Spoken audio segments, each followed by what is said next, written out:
Hi friends, అందరూ అయితే ఎట్లున్నారు? బాగున్నారా? ఏంటి పచ్చిమిర్చి చింతకాయలు చేతిలో పట్టుకుందని చూస్తురా? ఇగో టమాటాలతోని చింతకాయలతోని ఈరోజు అయితే నేను చారు చేయబోతున్నా. ఎంత బాగుంటుందో! చింతకాయలు తెచ్చుకున్నప్పుడు ఎప్పుడైనా ఇట్లా ఇసుకొని తీసుకోవాలి, ఎందుకంటే పురుగు పడుతుంది. ఇగో ఉంటుంది అన్నట్టు ఇలాగా దీన్ని తీసేసుకొని మంచిగా నీట్గా కడుక్కొని ఇవి ఫస్ట్ ఉడకబెట్టుకున్న తర్వాత పోపు వేసుకుంటే మాత్రం చింతకాయల చారు అయితే రెడీ అయిపోతుంది. మీకు ఎంతమంది తెలుసు? పల్లెటూర్లలో అయితే అందరూ చేసుకుంటూ ఉంటారు. నాకు అంతగా అయితే ఇష్టం ఉండదు, కానీ దీన్ని ఇష్టపడే వాళ్ళు అయితే చాలామంది ఉంటారు. వెనకట అమ్మమ్మ వాళ్ళు, నానమ్మ వాళ్ళు కూడా ఎక్కువ ఇదే చేసేటోళ్ళు.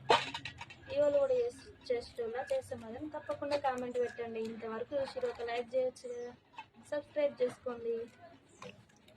బాయ్. మరి మంచిగా తేటగా గడుపుకొని